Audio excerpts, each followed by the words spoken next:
সম্মানিত পর্যটক, কিন্তু আমি বিচের পাড় দিয়ে আসছি, এই জন্য এই রোডটায় মানে এই উল্টো দিক থেকে উঠছে, অর্থাৎ সমুদ্র থেকে রোডটা উঠতেছে। আপনার চাইলে যদি বিচের বেড়িবাঁধ দিয়ে আসেন তাহলে এই রোডটা দিয়ে নামতে পারেন বিচে। তো তো বেড়িবাঁধ দিয়ে আসলে এই রোড দিয়ে নামলেই দেখতে পারবেন দুই পাশে দোকান, ঝিনুক, আচার, চকলেটের দোকান। তো এই যদি বেড়িবাঁধ দিয়ে আসি তাহলে এইভাবে নামতে হবে বিচের দিকে। আবার বিচ থেকে উঠলে এই রাস্তা দিয়ে উঠতেও পারবেন। ওঠার পর বা বিচে নামার পর আপনারা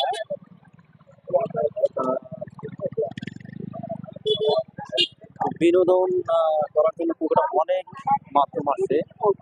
তার ভিতরে অন্যতম একটা মাধ্যম হচ্ছে আপনার হচ্ছে 9D মুভি। এখানে আসলে আপনার 9D মুভি দেখতে পারেন, 9D মুভি উপভোগ করতে পারেন। এরপর